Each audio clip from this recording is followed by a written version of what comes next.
Thanks, Christine. Good afternoon, everyone. Before I begin, I want to take a moment to honor the memory of Joe Correll. And Joe was a healthcare aide at the Bethany Riverview Continuing Care Facility in Calgary. He served residents faithfully in spite of the risk of COVID. He's an example of the strength of this healthcare system and the commitment of the many people who work in it. Joe is the first healthcare worker that we've lost to COVID-19 here in Alberta, and I'm very sorry to have to announce the loss of another continuing care worker. And we'll confirm in the standard data, but I can tell you that she was in her 50s and worked in the Edmonton zone. And our thoughts go out to all of the families. And on behalf of Premier Kenney and the government of Alberta, I just want to say to these two families, I want them to know that we thank these two people for their service to the province, and we join you in honoring their memory.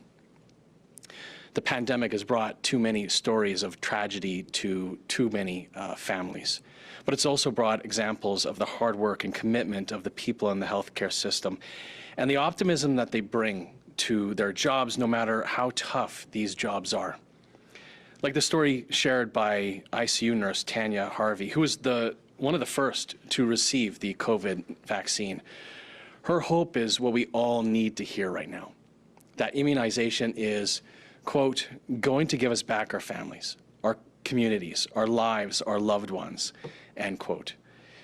It's the same hope shared by Irene and Arnold Pipke that they can get together with their family in August when they celebrate their 70th anniversary.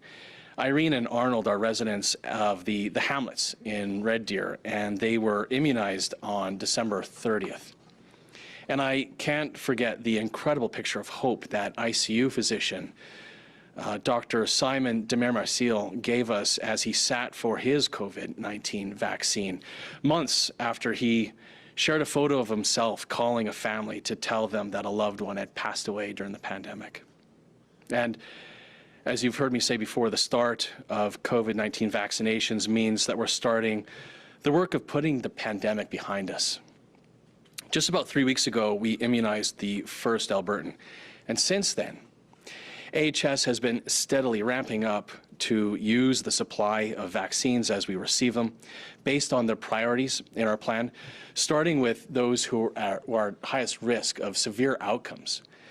And I want to emphasize, the rollout of vaccines is a function of the supply that we receive. AHS is doing a superb job of that rollout, and I want to thank the staff who are giving out the shots and the AHS management team. The staff are mainly registered nurses and pharmacists, and some of the nurses are new graduates, actually. And I think it's worth noting, in their very first job, they're helping to roll back the tide of the pandemic. And I'm pleased to announce that as of the end of the day yesterday, January 4th, we've completed more than 26,000 vaccinations. The exact number, I think, is 26,269. AHS did about 3,000 shots yesterday, and they're on track to do another 3,000 today.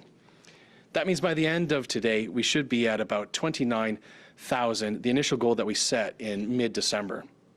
Now, it was an aggressive goal, and we're getting there only a few days later than we had hoped, in spite of the need to plan around delivery times. And these dates and amounts that are delivered are outside of our control. We're doing our best to be able to plan around what is constantly changing. And every province and every country is dealing with the same issues and adapting to them in their own context. The more important point here, though, is that we'll continue to ramp up when the supply ramps up as well. At this point, by the end of today, we'll have about another 5 days worth of vaccines in stock at the current rate. So the work will continue, and AHS will ramp up as it's needed. In fact, I was just told on my way over here that we've confirmed the next shipment is on its way. It's in the air as we speak. And I hope to see the daily number increase, but I emphasize again, it depends on when the shipments come. Our commitment is the same as it's been from the start. We'll get the vaccines out as soon as we get them in. Starting this week, Phase 1A will include immunization of healthcare workers in home care and emergency departments. In February, we hope to begin Phase 1B, which will see the immunization of seniors who are age 75 and older, residents age 65 and over in First Nations reserve communities and Métis settlements, and healthcare workers in medical, surgical, and COVID-19 units or operating rooms. We're also finding ways for our immunization program here in Alberta to be more efficient and to bring the vaccines to where people are. Alberta Health Services has launched an online appointment booking tool for healthcare workers. Now, this new tool is available to eligible healthcare workers by invitation only at this time to book their COVID-19 immunization from their phone or from their computer. AHS is doing everything they can to immunize as many people as possible with the available vaccines, including providing immunizations in the evening, on the weekends, on holidays, including the vaccines that they provided on New Year's Day. They're working across every zone to give the shots at more locations. There are currently 45 sites across the province, and more will be added as more vaccine becomes available to Alberta. AHS has been working closely with the continuing care operators to facilitate immunization on site of their staff and the residents. And finally, AHS is actively recruiting additional staff to join their team of immunizers. They've made a tremendous start at the work of protecting the most vulnerable Albertans and the most critical frontline healthcare workers. For now, though, it's up to us to continue to hold back the pandemic, and we're doing that. We're doing just that. We asked Albertans to protect the healthcare system by limiting their contacts and driving the cases down, and the numbers are coming down. To be clear, they're still too high. We need them a lot lower, and I don't want to jump the gun. The numbers from the holidays have some uncertainty in them because of the low number of tests, and there's a real risk of an increase due to the holidays. But we turned the corner on cases before Christmas, and lower case numbers have also changed the curve of cases coming into hospitals. They're still far too high, but they're flattening. And if we stick at it, they'll come down. I want Albertans to know the efforts they've made are worth it. We're on a bad course, or we were on a bad course in mid-December, and we've changed it. We're going the right way, and it's for one reason. Albertans are doing the right thing, and it's working. As Dr. Hinshaw has said, we are each other's vaccine as we wait for our turn for vaccination. Thank you, and I'll now invite Minister McIver to say a few words before Dr. Hinshaw gives today's COVID-19 update.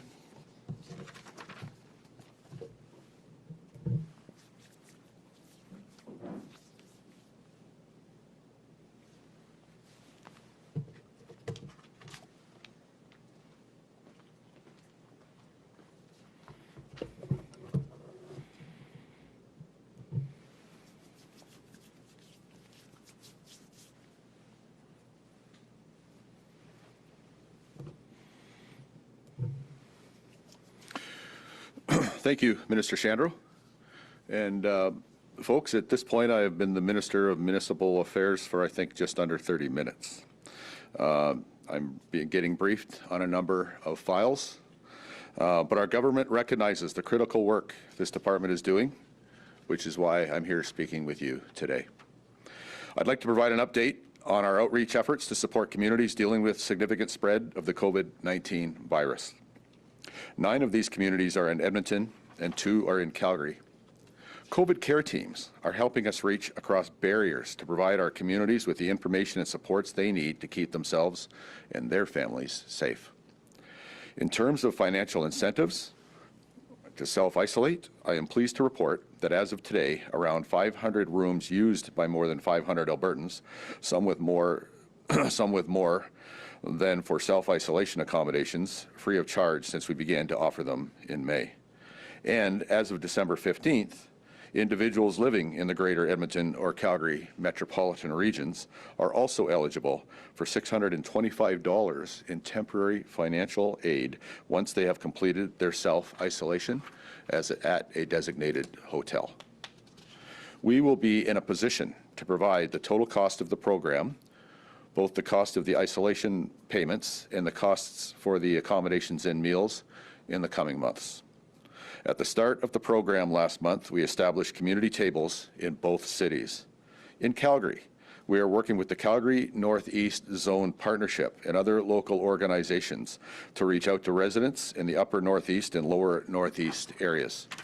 In Edmonton, we are working with various community organizations and NGOs to reach out directly to residents in the target communities of Northeast, Northgate, Castle Downs, Woodcroft West, Jasper Place, Woodcroft East, Eastwood, Abbotsfield, and Millwoods West.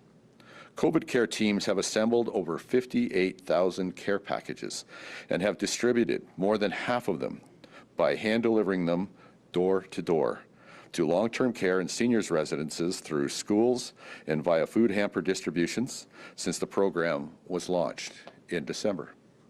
Language has been a key barrier for many of these Albertans to get the help that they need. That's why we have expanded access to translated materials and other supports.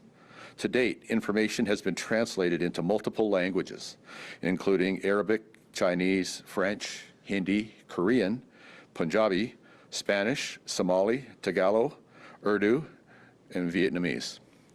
Messaging is also being delivered in these languages through radio, television, and print advertising, as well as through various social media channels and web platforms. Collectively, through these efforts, we are ensuring all Albertans receive this timely information in the right way. I am so grateful for the support of the community resources, community organizations, cultural associations, translators, social workers, faith leaders, and settlement organizations who have partnered with us to provide localized expertise and to leverage existing relationships so residents in these neighborhoods get the supports and the resources they need. Collectively, we are putting our best foot forward to ensure residents have the understanding, tools, and supports they need to break the chain of transmission in their communities. Thank you.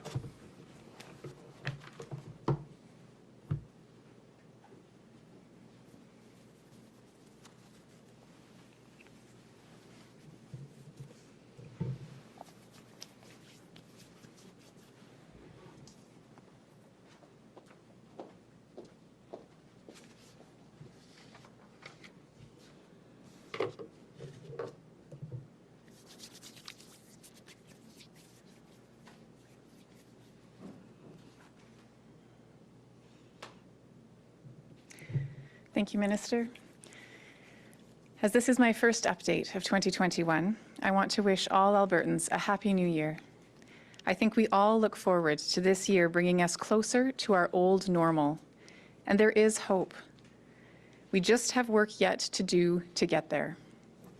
I want to begin by addressing reports I have heard that some Albertans believe that doses of vaccine are being wasted or thrown away deliberately. It is important to address this inaccurate information that may be circulating online. We are working hard to immunize Albertans as quickly and safely as possible. Once thawed and brought to room temperature, the vaccine must be used within a few hours. We know this and have worked with AHS to put clear processes in place to prevent doses from being wasted. Each dose is thawed and then prepared according to pre-scheduled appointments booked online. AHS has been instructed to overbook appointment slots to ensure someone is always in line.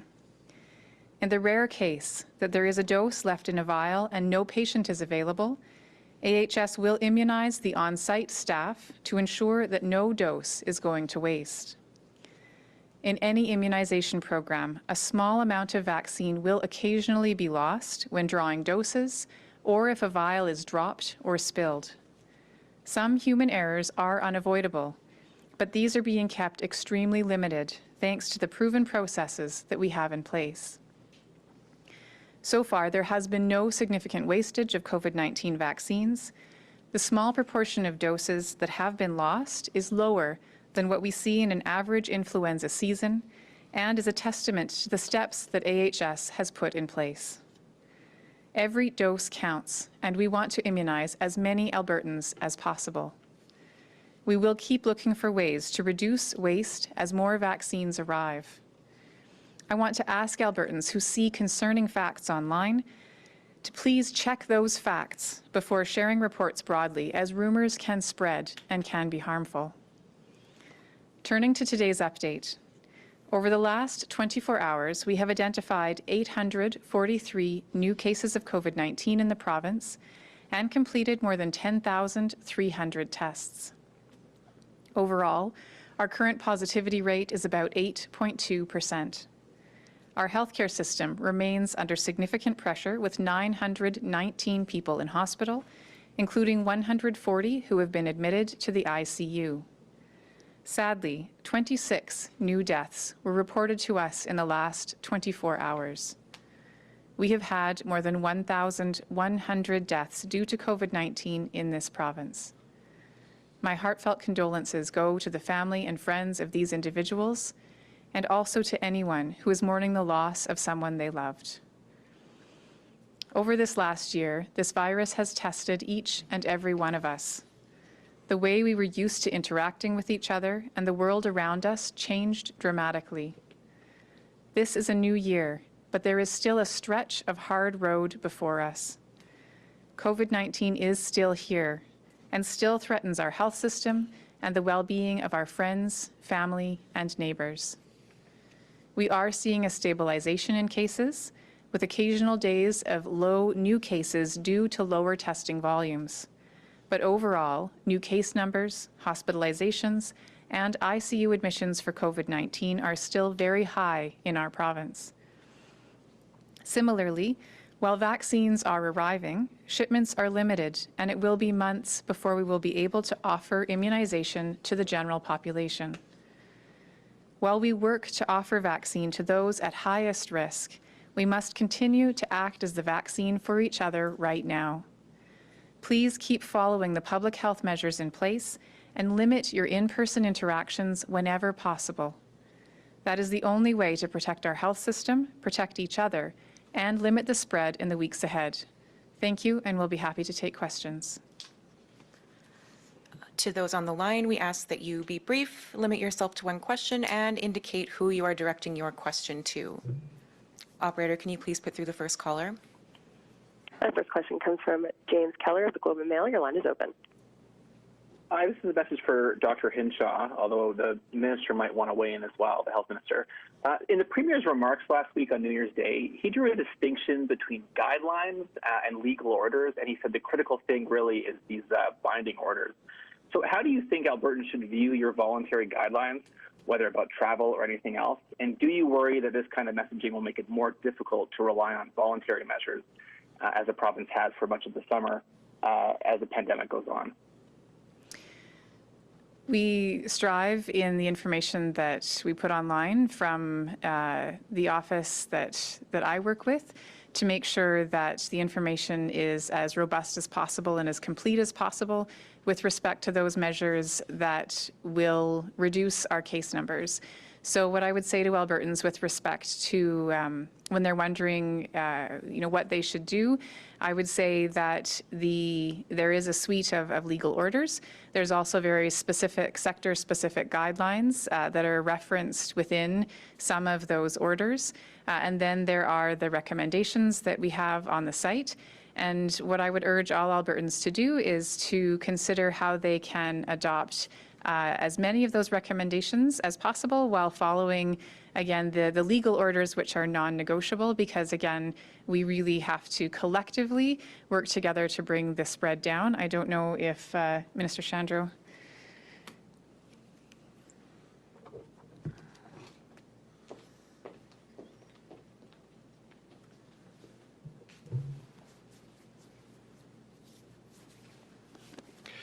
Thanks, James. And I think the comments that you're referring to, the point of it is Premier was trying to take responsibility for those actions. But let's be clear, it doesn't matter who you are. All Albertans, whether it's an order, and as Dr. Hinshaw said, people are compelled to follow the orders. There is guidance as well. We ask all Albertans, regardless of who you are, to follow both the orders and the guidance. Thank you, James. Operator, can you please put through the next caller? Our next question comes from Rick Bell of the Calgary Sun. Your line is open. Eric. Good afternoon. And again, it's for Dr. Hinshaw, but if anybody else wants to weigh in, I'm sure we'll all be more than happy. Quite bluntly, with the messaging you've had over these months, Doctor, what is your reaction to the events of the past few days, the revelations that have come out in the past few days, the anger, the white-hot anger of Albertans about what's happened over the past few days? And we've just found out, by the way, that in Calgary, a person who is in favor of very strict health guidelines, Mayor Nenshi, 2 members of his staff traveled to Hawaii. So with all of this on the front burner, Doctor, what is your reaction to all this? And you must also be hearing from Albertans and the absolute fury they have. And if Minister Shandro wants to weigh in, I'd be more than happy as well. Well, thanks, Rick. And yes, I will provide some comments as well. I think the first thing to say is this, and you're right, people are angry. I've spent much of the last few days talking to constituents, and they are angry, and they're right to be angry. Look, and when I speak to these constituents and I hear them, I'm listening to them, I hear that anger, and I tell them that they're right, all I can say is this, I can say that we're sorry, but I'm not asking for their forgiveness. I'm trying to make that very clear. I don't think we can ask for forgiveness at this time. And I think what we can ask for, though, at this time, and what I'm asking from Albertans is patience. There was over 1 million Albertans who voted for us because we campaigned on hard work and humility. And some folks from our team forgot about that last part. It's not going to, with the accountability that occurred this week, it's not going to be turned around overnight. It is going to take us time to be able to earn back that trust, to earn back that credibility, and to show people that humility is still important for our team, our caucus, our party, and this government. That's what we're going to, we're committed to continue to be able to show to Albertans, to earn back that trust, to earn back that credibility. Dr. Hinshaw?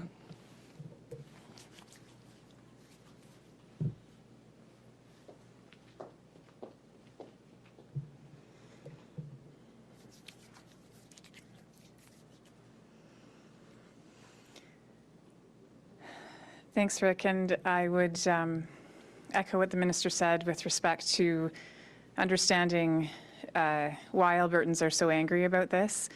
I think what I would say about that is that we're all so tired. We're all tired of the restrictions. We're tired of COVID, and I think that sometimes.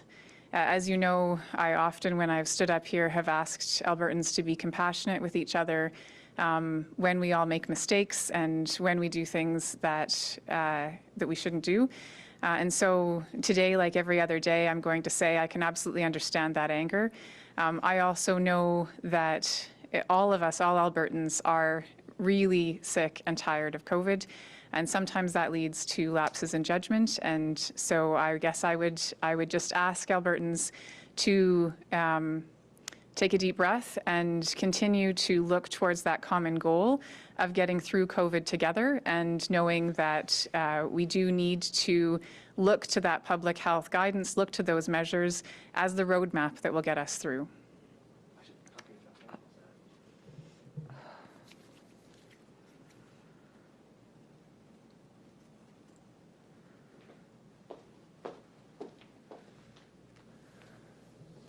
And Rick, maybe just one more thing to add is that I think the reason that we understand the anger is that many of us were frustrated too and angry too. And look, all of us are making sacrifices and have been for the last 10 months. There's nothing I would have wanted more on Christmas than to spend it with my parents, and I didn't. And that sacrifice that my kids made to not see their grandparents for Christmas for the first time. And it's frustrating. It's tough for all of us making these sacrifices. And I think that's why people have been angry, and rightfully so. And I think that's why, but like, I guess my message again to Albertans is that it is working, and thank you for these sacrifices. So thank you for the question, Rick. Operator, can you please put through the next caller? Our next question comes from Kevin Nimick of CTV. Your line is open. Hey, Kevin. It's Tim. First, when do you plan to announce if the current restrictions will be extended, and why are you celebrating using 56% of the current supply of vaccines? Is the goal not to do much more than that if the supply from the federal government is solid? Thanks, Kevin. Sorry, the first question again, or maybe the first question was? When do you plan to announce if the current right. restrictions will be extended? The Cabinet COVID Committee is meeting again later on this week. We will be reviewing some of the data that we see from over the holidays. As I mentioned, I think Dr. Hinshaw has as well, that we have to be careful. Some of this, the reliability of some of the holiday testing has to be looked at in a particular way, because not as many people wanted to get tested during the holidays. But we're going to look at that data. We're going to be reviewing it either this week or next week. But these restrictions are at least in place until January 12th. And look, Kevin, we're proud on a per capita basis to have immunized more Albertans than any other country any other province than the province that's the size of Vulcan County. We are doing much better than every province because of the amazing work that our frontline healthcare workers, those registered nurses and those other immunizers are doing. And it's time for us to celebrate the hard work that those immunizers are doing to get into continuing care facilities, to take care of the most vulnerable, to take care of the workers there, and to get AHS employees in our ICUs and emergency rooms vaccinated. That's what we're celebrating, that hard work that they're doing. So thank you, Kevin. Operator, can you please put through the next caller? Our next question comes from Julia Wong of Global News. Your line is open. Hi, this question is probably for the health minister, but if Dr. Hinshaw also wants to chime in. We've heard several times in the past that the province was prepared for vaccines. So how do you explain to Albertans why the staffing levels were not initially there for faster distribution? And how quickly will the province be able to scale up to 4,000 vaccinations a day, which is what the Premier had mentioned? And Minister Shandro, you said that there was another shipment in the air, so how many doses are in this next shipment? Thank you, Julia. A lot of questions there. Let's see if I can remember them all. So, look, we did have the workforce capacity. As I said, and I think you asked this as well in the press conference that we had between Christmas and New Year's, is that a lot of this is numbers of shipments and the number of amounts that we're receiving of doses, being able to coordinate if doses arriving from Pfizer on one day and then the next day, or Moderna on one day and the next day, how many of those doses arriving when they're arriving are out of our hands. But we do have the workforce capacity, and I think that's proven by the fact that we, other than PEI, on a per capita basis, have more Albertans immunized, and we have more of the vaccines out the door than those other provinces on a per capita basis, as particularly if you look at our comparative provinces, and that's what we're proud of. Julia, you'll have to remind me again of your other questions there. Is that all right? Is Julia still on the line? Yep, hello, can you hear me? Do you mind reminding me of your other question? Yes. You said that there was another shipment in the air, so how many doses are in this next shipment?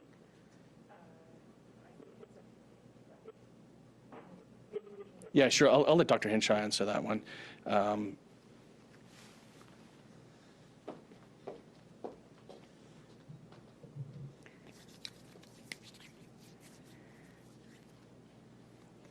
So this week, the shipments that are on their way are Pfizer doses, and I believe we're expecting about 13,000 doses this week.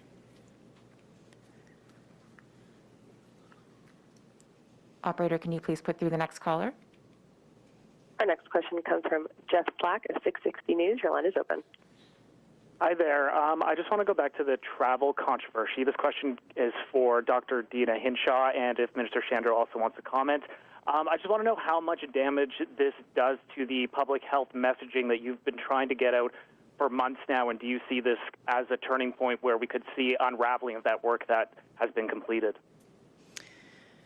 What I would say is I think this, again, demonstrates that there are a lot of people who are very tired of the restrictions and people who are frustrated with neighbors and friends and people who perhaps took shortcuts or didn't follow all of the measures over the holidays. What I would say is that where we go from here continues to be our collective choice. Every day we're presented with a choice about how we want to react to our circumstances. And the choice that's in front of us today as Albertans is whether we continue to pick up our game and to care for each other by following those restrictions, or whether we choose to let this divide us. We always have that choice, but what I would encourage Albertans is to, again, understanding that frustration, that anger, to encourage all Albertans to, again, take that deep breath, look at our current situation, and say, where do we want to go? We can only do this together, and the more of us who work together to bring our numbers down, the more effective we'll be. So that's all I can say. I don't know. Okay, and I'll pass it over to Minister McIver.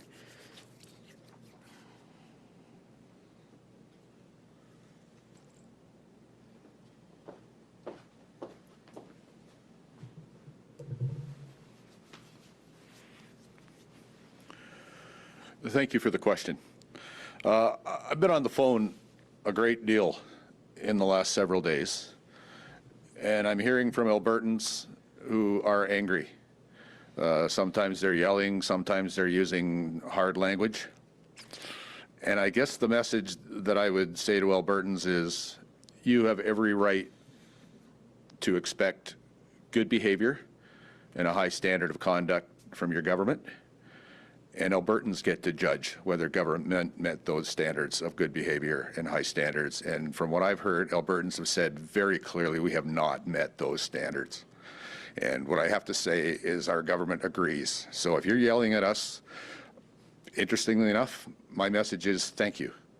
There is no doubt in our mind we didn't get it right. What we have to offer is a commitment to get it right in the upcoming days, weeks, and months. I'm not asking anybody to stop yelling. I'm just saying we're getting the message. We're committed to doing better. We're not going to make excuses. The only thing that will make this better is a high standard of behavior and conduct on behalf of the Alberta government. That's what we're committed to doing. And Albertans will judge whether we make that standard or not. Operator, can you please put through the next caller?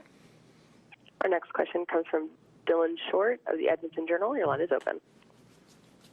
Hello and Happy New Year to all. I believe this is a question for Minister Shandro. Today, the Ontario government committed to vaccinating all long-term care residents, workers, and essential caregivers in COVID hotspots in that province by January 21st. I was wondering if the Alberta government is able to make any sort of hard deadline similar to this, so whether we can get long-term residents or healthcare workers or whoever vaccinated by a certain date. And then also with the, I guess, Aloha Gate, as many people are calling it, there's been a lot of speculation that some of the members of government that left the country may have gotten vaccinated already, did some line jumping. I wanted to give you an opportunity to either confirm or deny any of these rumors. Well, the last question first, it's not true. Nobody's jumped the line. Our vaccinations have been provided to long-term care residents and the staff there, and AHS staff. It's healthcare workers and those who are most vulnerable who are getting the vaccinations. Sorry, Dylan, the first question again, I don't know why my memory is, Dylan, do you mind? This is the third time I'm asking somebody to repeat their question. The first question again, Dylan?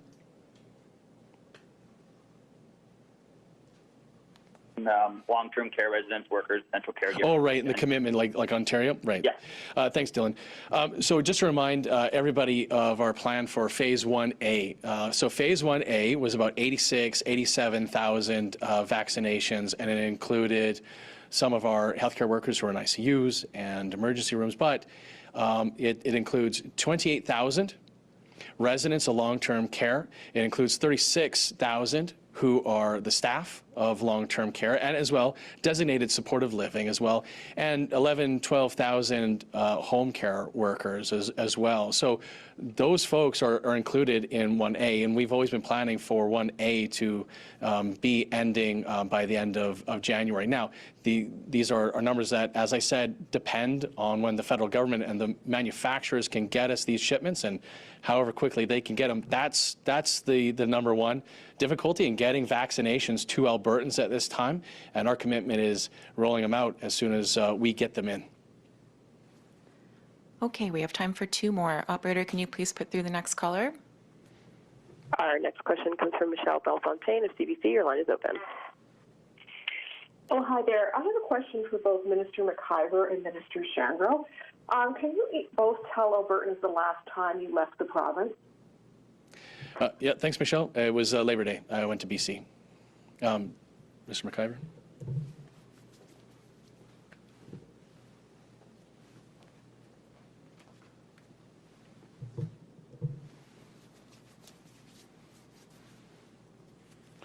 Thanks, Michelle. For me, the last time I left the province, I believe it was November 5th. My mother is severely ill, and I went to Ontario to see her.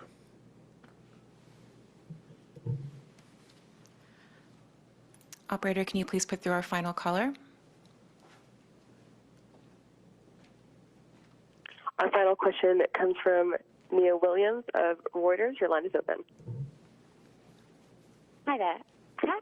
Has there been any hesitancy around people wanting vaccinations in long-term care, either residents or staff?